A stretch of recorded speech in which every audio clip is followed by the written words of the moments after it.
right, we will now begin with the Reclamation District 900 Board meeting for November 18th, 2021. And Trustee Karina Roscoe will be absent today.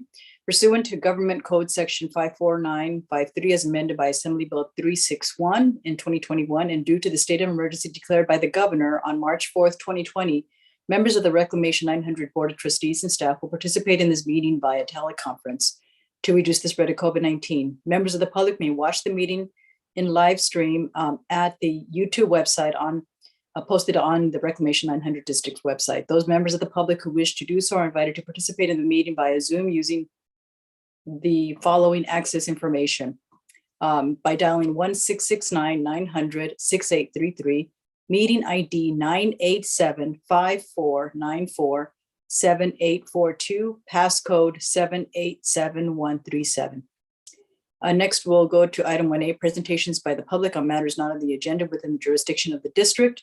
The agency is prohibited by law from discussing issues not on the agenda brought to them at this time. Any request to speak? I have not received any in advance, and there is nobody in the waiting room. Okay, and next we have the monthly year-to-date budget report. Mr. General Manager. Thank you, President Guerrero. So the district fund 900 drainage had a beginning fund balance of about 8.2 million. Revenue during the month of September was about 23,000. That was really just transfers into the from the 537 fund and the levy fund.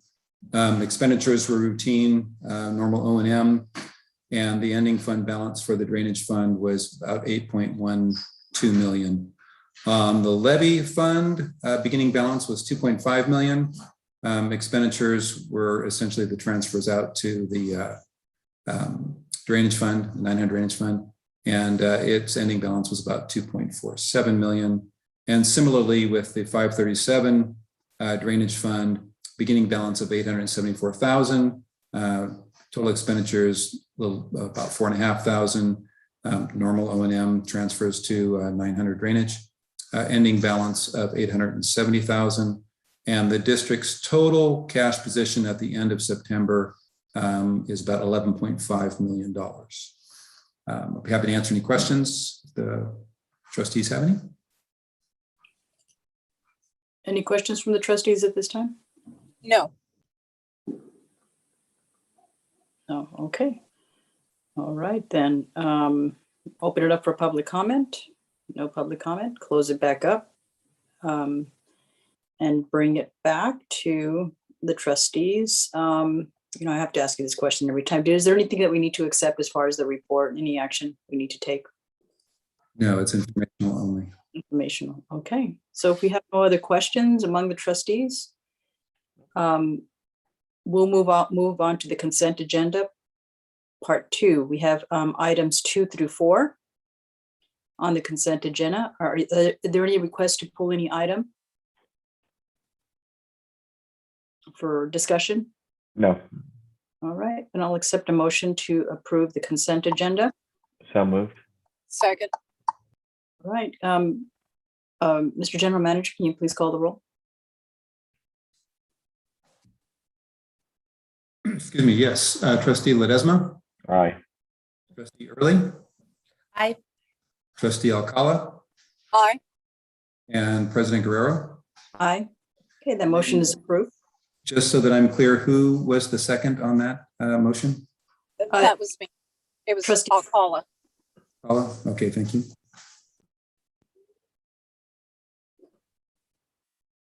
Okay, then next we'll move to item number 5, the district projects update. Mr. General Manager. Thank you, President Guerrero. Let me scroll ahead to my notes.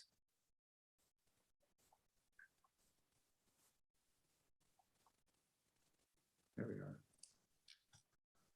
Okay, you have the progress report in your packet. I wanted to talk a little bit about the recruitment.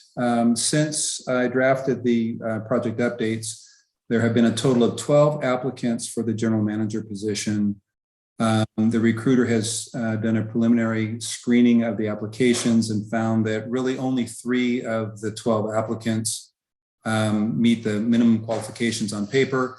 And he and I have discussed it, and he's going to conduct phone screenings this week to be completed by the end of the week. He has also forwarded the application, all of the applications to me, and I would concur with his analysis that there really only are 3 that kind of meet the education, experience, and qualifications that we may be looking for. So depending on how the screening process goes this week, we're looking at scheduling a meeting with myself and possibly the president and trustee Ledesma the week of November 29th to review the next steps in the process, which will likely be, assuming these 3 pass the screening, which will likely be to schedule interviews with the board to potentially make a selection for the new GM. Before I move on to other items in the progress report, is there any questions about that at this time? I have a question. Yeah. But Madam President, not Madam Mayor here. You're a trustee here. Go ahead. Yes, You go ahead. okay. It's hopefully it's a fairly quick one. I'm just curious. 3 out of 12. What were some of the disqualifying factors for the other 9 folks that you guys saw? Well, I can't, from the applications or the resumes that I reviewed, for example, one of the prospective candidates is a recent high school graduate with 0 job experience. The most recent accomplishments were things on the nature of, being on the honor roll in high school. So there's a lot of stuff like that in there. Okay. That makes it nice to see then. Hey, at least I made honor roll. Yeah. Well, and talk about the confidence. I appreciate that too. Yeah, there are some things to be said, but not necessarily to support an appointment to the general manager position. Thank you, Greg.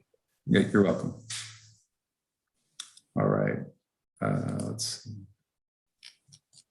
On the operation and maintenance side of things, as you saw in the packet, I included the draft recommendations and observations and recommendations memo from Blackburn Consulting, who was the geotechnical designer of record for the Southport levee project, and they participated in doing the quality assurance and quality control geotechnical testing during the project. Anyway, so as you know, there have been a few cracks that have appeared on the setback levee, which were real disturbing to both with Safeco staff as well as district staff. But it appears to be something that's fairly normal in the Central Valley for levees that are now, these brand new levees have a clay mix. They're not completely sand like they used to be, which are prone to through and under seepage issues, which are a much bigger concern. So these clay mix levees can be known to display these desiccation cracks when exposed to prolonged periods of heat, dry weather and heat. We in the area by the yacht club, through an abundance of caution, staff working with our consultants did some minor excavation to kind of dig down to see in the underlying, if there were any deficiencies in the underlying surface.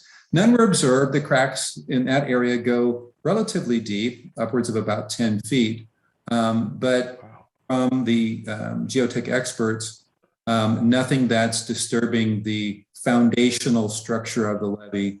And at the time that we were doing the excavation, that really big storm was coming in, the one that was like the 150-year event that lasted 24 hours. So we buttoned everything up and really didn't have time to sort of rebuild the levee back from the minor excavation that we did.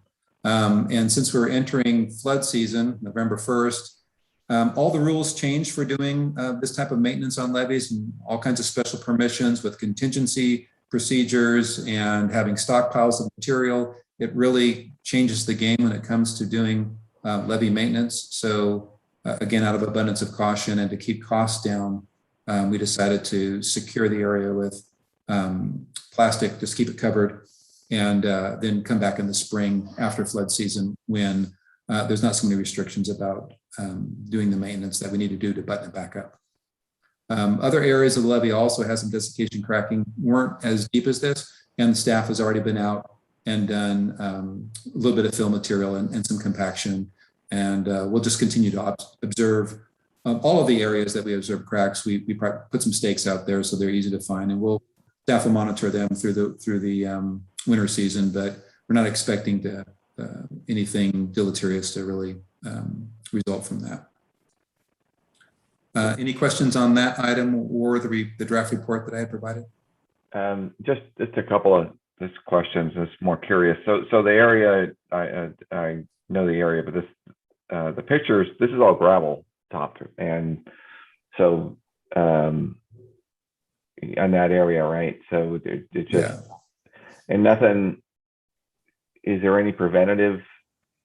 I know they're not disturbing, as you say. Is there anything you put tarp on it? But is that something? Should we see another large event that would, it's being caused by the heat then moisture, or is this? Yeah, so you kind of got to dig into the meat of the report, but I'll do my best to summarize what I've come to understand.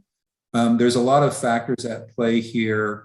One is there's a water barrier fabric that sits on top of the actual levee structure before roughly 18 inches of compacted AB were placed on top. So right at the hinge from the levee top to the shoulder is where the fabric ends. And so water that from rain that falls migrates to the sides and then sort of pours over that fabric right at that hinge point.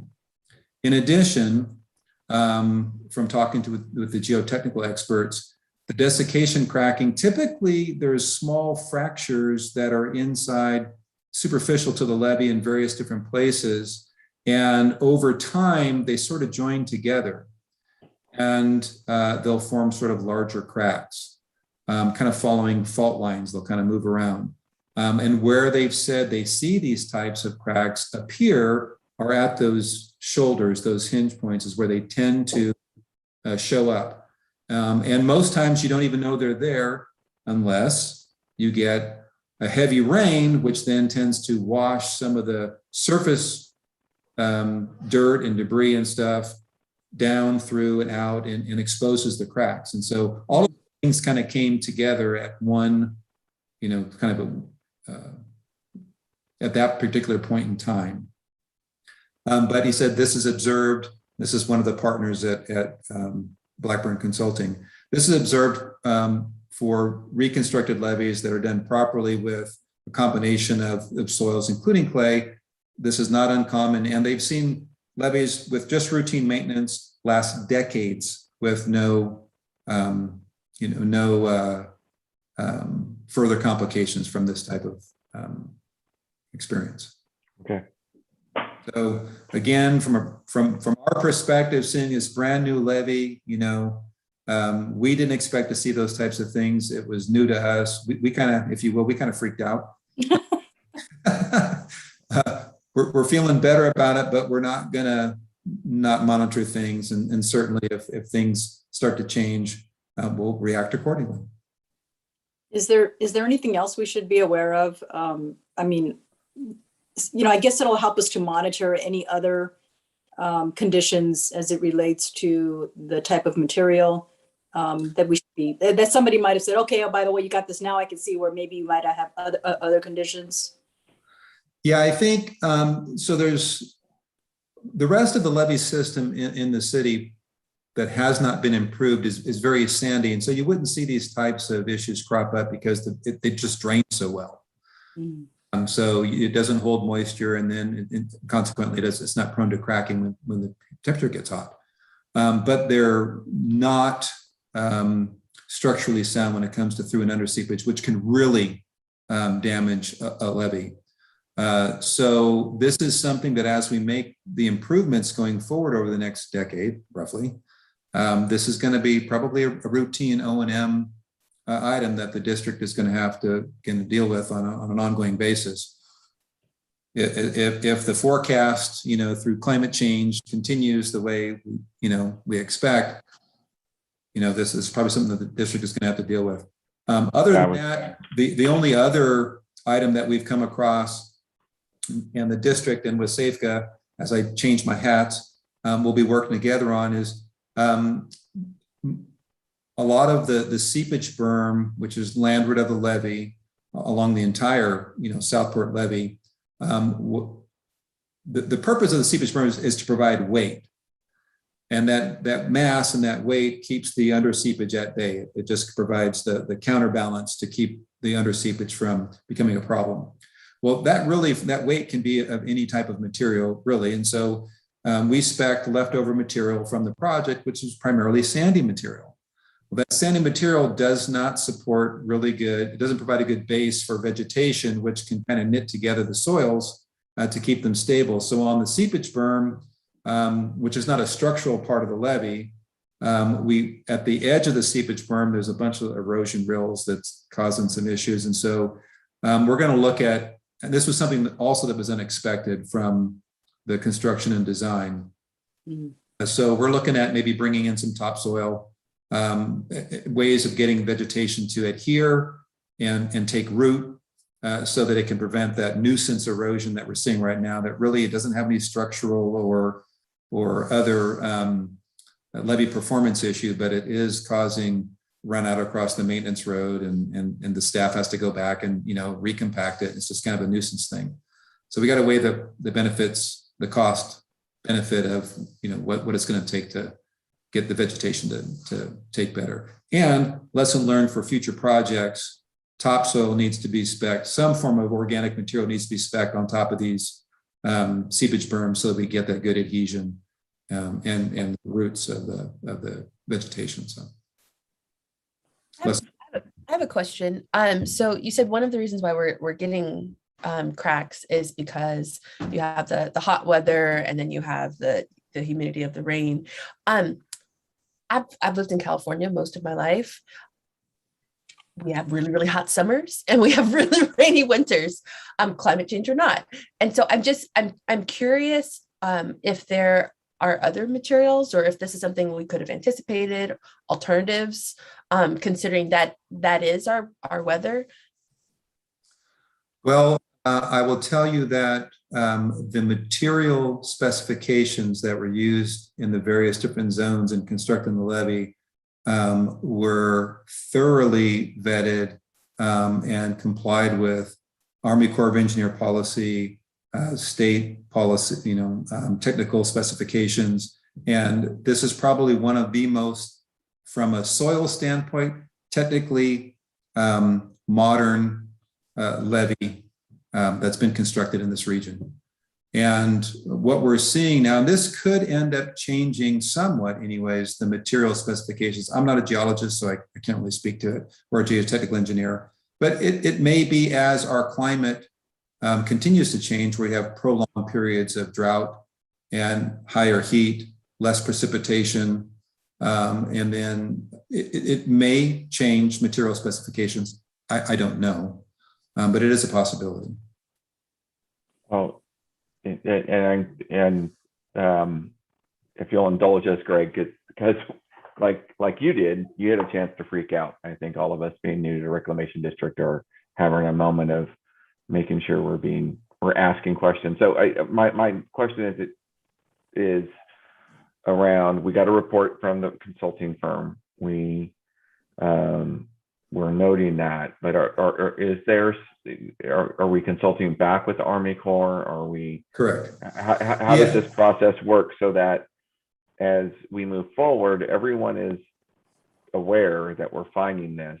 We followed all the requirements and specifications handed down by Army Corps, state, everybody else.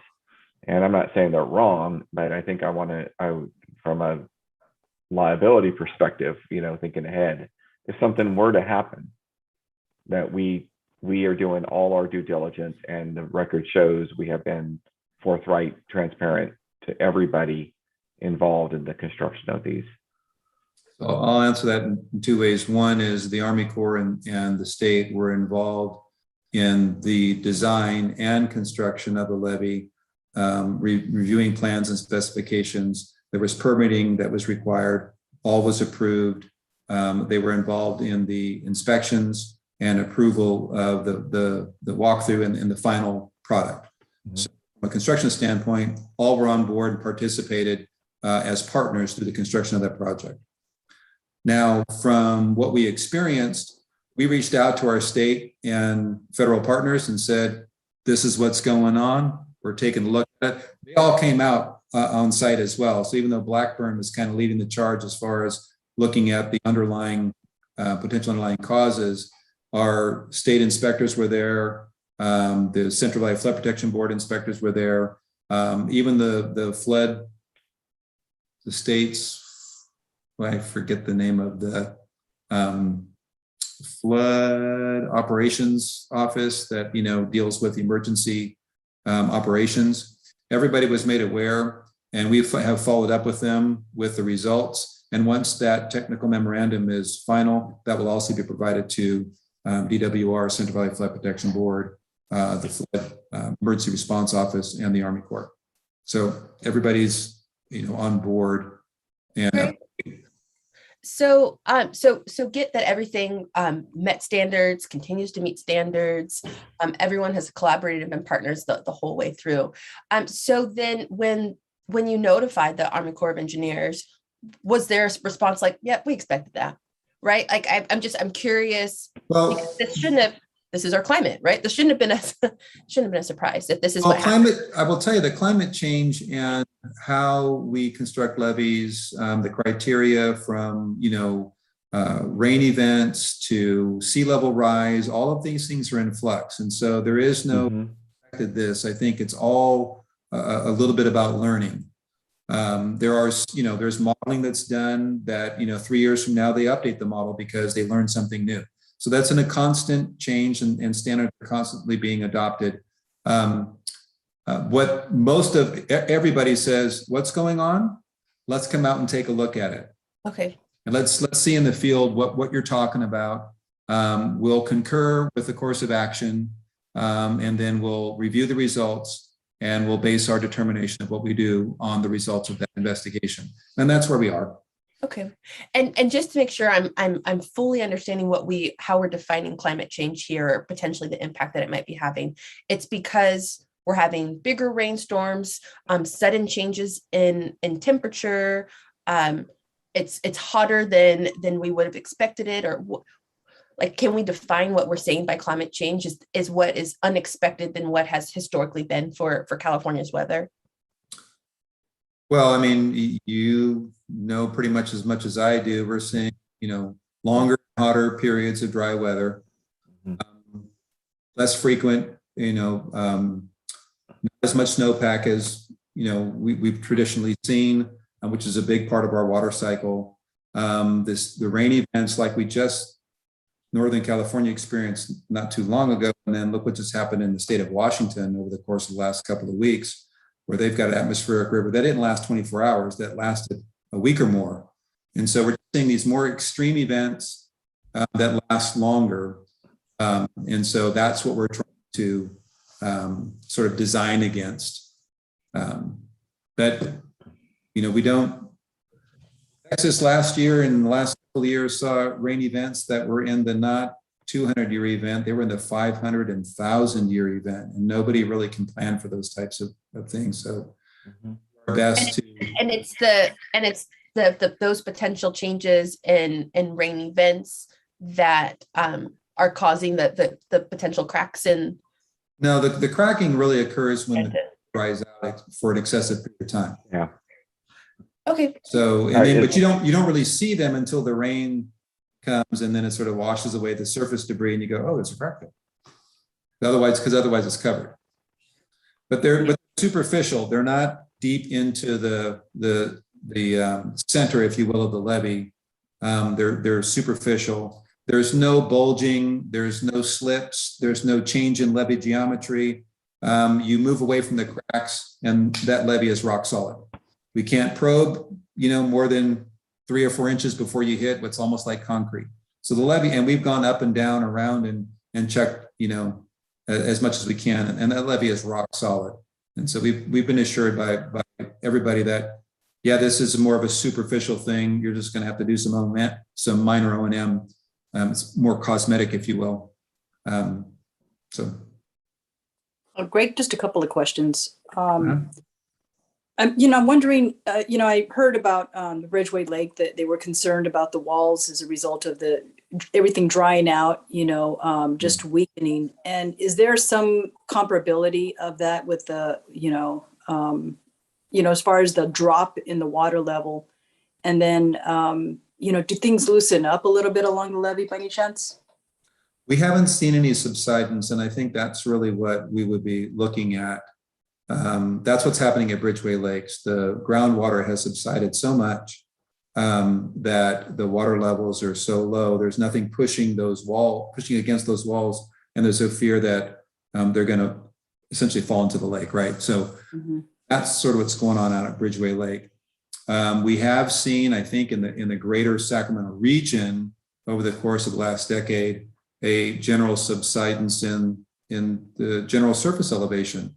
We have not experienced that in our levees. There are slurry walls, which is a semi-solid, pretty close to a solid cement wall that goes down anywhere from 40 to 60 feet below ground elevation. That's like a key down the middle of the levee, and that's to prevent through and under seepage.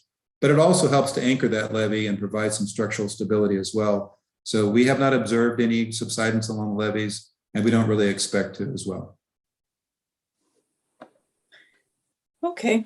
I'm looking at this crack and I'm wondering what happened to all the material? Like, did it just dry up and evaporate, or like? Yeah, well, the on the surface anyways, the material shrinks. And, been saturated, it obtains moisture, and then it sort of shrinks and creates the cracks, and then the material washes down into the cracks. I see. And we're not talking about a lot of material. It's just enough to show, it's kind of like in your driveway, if you had a lot of debris over the cracks in your driveway and you hose them off with the garden hose, and there they are. It's kind of like that. I see. Interesting. So Go ahead, Chris. okay, so yeah, I get it, because I was telling Greg at some point, we talked about this, was my backyard, or soil in my yard is very clay, so I'm used to seeing these cracks, and it's West Sac. Most yards are like that in West Sac, but especially in Southport. But my question was around or at least a comment, and it goes back to what I said earlier, and that you're taking all the right steps, and I think where as we continue to live with these levees, and it would be good to know that we have some amount of, some checkpoint at the beginning or at the end of this rainy seasons or whatever, that we know the executive director, be it you or whoever succeeds, in the permanent spot, that we formalize, institutionalize some amount of checks to make sure that these sort of observations are, that we are checking with all the right agencies, and then further that we know there's going to be monitoring there. We know that's what we do, but when we see them, are we identifying them? Are we having them inspected like we have here? And then the board can get a feedback that A, was found out, and B, was we consulted with all our partners. And then the other part too is there any way, and you don't have to answer this, just something to think about, that we should be, like you said, most of the Sacramento Valley is dealing with this as well, I'm sure. And Sacramento established a lot of new levees as well, and SAFCA did. So I'm sure that we get the benefit of learnings and best practices, what they're seeing in their levee systems. And I'm not sure if we have any forum or way that we know annually or whatever to kind of share what we're learning. And the part I'm thinking about is just, again, establishing for this board, and institutionalizing for this board a way to know that these things are happening, the right people are being informed, and that we are continually kind of identifying any potential gaps so that we, again, changes are, because it might result in, the other part is it might result in more O&M than we thought. And how is that going to impact our, property tax assessment and budgeting, in years ahead? If this is a continual problem, or we're going to have to continually feed the cracks to kind of fill them in, it just becomes now a cost issue that we weren't anticipating. So again, it's not anything more than just sort of a suggestion that is, while we have a professional staff and you're in there and you kind of understand it, and maybe we can discuss with SAFCA as well in terms of how we do this. That the Reclamation Board there's responsible for one part, the monitoring of this, that we have this in place. So it's just a suggestion. I'll let you chew on it, and maybe at a time we can follow up. But I'm more concerned that we established it as we did, but again, with another board, we want to make sure that these kind of things are done, at least. Understood. Yep. Yeah, I would agree. Anticipating costs associated with, the setback levies that are fixed to anticipate repairs. And we anticipate that nothing's, the gold standard. With us having the biggest dry spell that we've ever had, I'm sure there's a lot more we're going to learn. This is just the beginning. And I appreciate that all the agencies came together toward it. It's definitely shocking to see this. Not what we wanted to see after all of the investment and what we were hoping for. But it is what it is. I think just the cover protecting the essential part of the levee, I think, showed that I think it survived. Structurally was safe. So I think that we were able to see that as a result of this experience too. Not that it made me feel any better, but it does. It is a little bit unusual to see a big plastic tarp across your brand new levee. I will offer up a couple of things. One, prior to the construction of Southport, literally the winter before we entered into construction in Southport, there was a pretty significant slip along one segment of the levee over there behind the Reba. Now that was in the hundreds of thousands of dollars to bring in rock and repair that slip. But because of the improvements we did to the Southport levee, we're likely will never see a slip like that, in 100 years. These small desiccation cracks where staff can bring material and a thumper to go out there and compact it in 4 hours, yep, that's fine. Way better than having to go repair a slip, bring in truckloads of rock and heavy equipment, regrading the side of a levee. And that's what we were dealing with before. So although we're seeing these, I'll call them nuisance cracks, for lack of a better, because I don't want to leave the impression that these are deficiencies within the levee, because this levee is so much better, light years better than what we had before, and should perform way better for decades to come than what we had previously.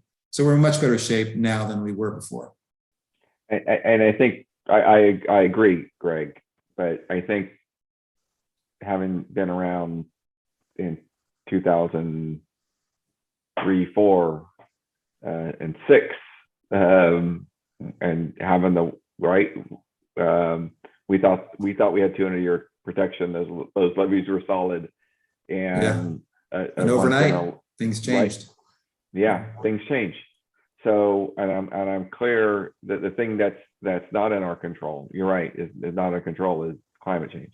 Well, it is, I like to think it's that, but so I'm asking for us to institutionalize some way to sort of get how to, that's why I'm saying we got to institutionalize it, so that not just this board and these 5 people that sit on the board, but the future boards, I'm wanting this, I think this would be a good process, or at least so they know, right, that this start institute, so we are aware of what we're learning, and as hopefully we don't see, but if this is the impact, the real impact of climate change is this is real.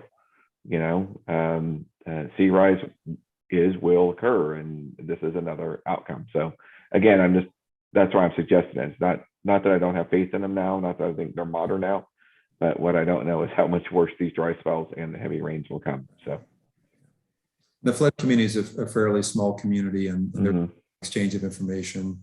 You know, SAFCA participates in the Regional Flood Management Planning Group, which is, you know, SAFCA with SAFCA, and there's other regions north of us in the Yuba Basin, Mhm. us in the San Joaquin County, and there's a lot of exchange of information, a lot of sharing of knowledge. And so what you're describing about and encouraging about this communication, it's already taking place. Yeah. But I don't know that the LMAs and the ones who are doing the actual maintaining, they have forums through other groups, but not necessarily a forum amongst themselves to share their day-to-day maintenance activities and what they're experiencing in the field. And I think that's a really good idea, to have that kind of sharing of information. So something that I'll take into consideration and see what we can do with some of our neighboring districts too. Yeah, you said the flood community is really small, and they're the most fun at Cap to Cap.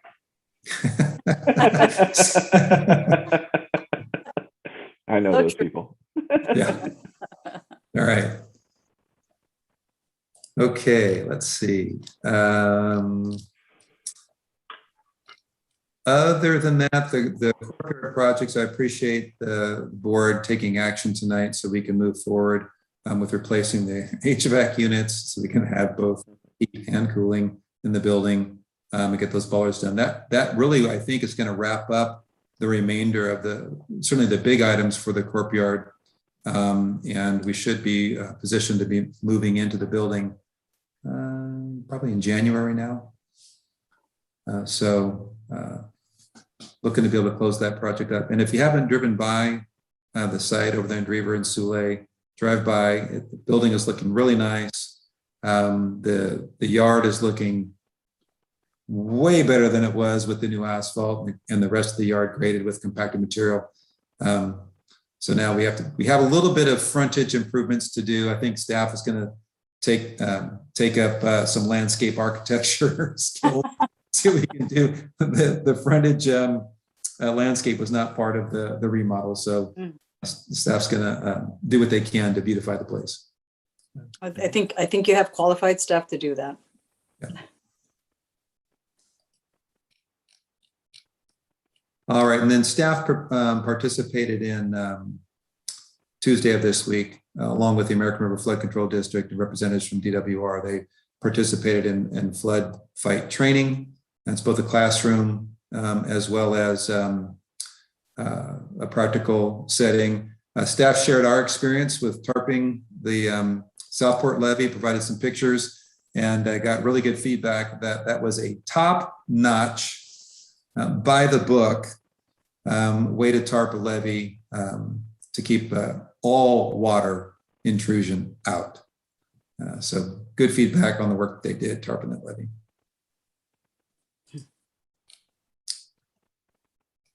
Let's see.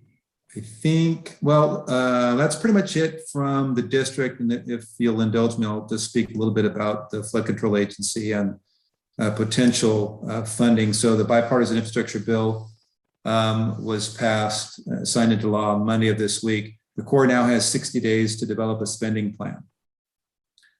So we are really ramping up our lobbying effort, leaning on Congresswoman Doris Matsui, who's trying to schedule a meeting with the new ASA the week of the 29th to, make her priorities known, West Sacramento being her top priority for funding for construction. So there's a real danger out there of the continuing resolution, not only going to the end of the year, but likely into 2022.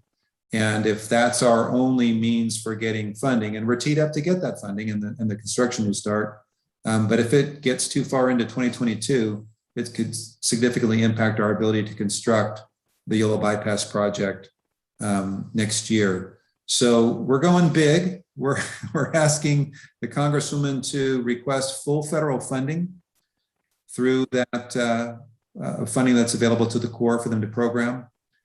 And then we have a sort of a tiered preference, full federal funding, which is $730 million, just the federal cost share. Our next request is several hundred million so that we can do 2 or 3 reaches over the course of the next couple of years.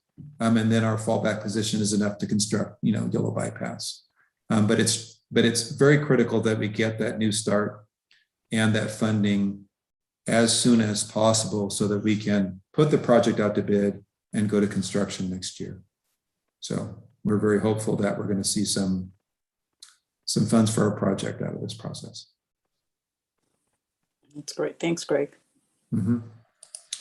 And with that concludes my update. Any other questions in general about the packet or anything else?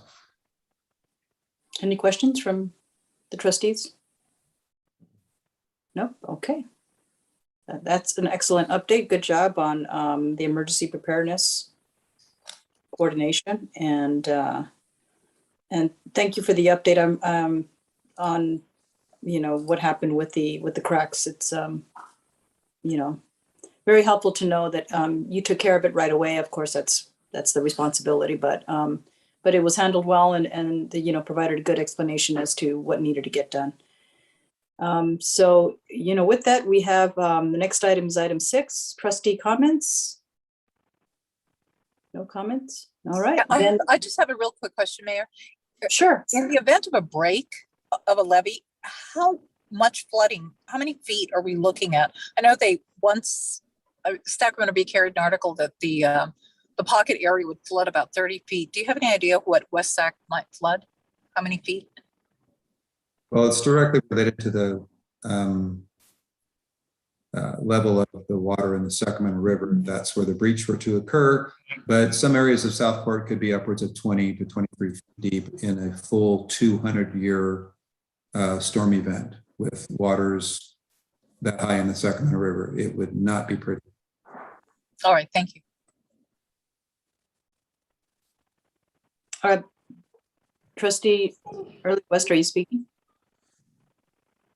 I'm telling my kid to stop crawling underneath me and trying to do it without moving my lips. I feel like a mime. Stop doing it. Okay. Okay, well, I'll accept a motion to adjourn if we're done. So moved. I'll second. All right. Mr. General Manager, please call the roll. Yeah, Trustee Ledesma, Aye. Trustee Early, Aye.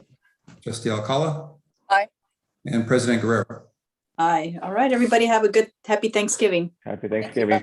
Thank you.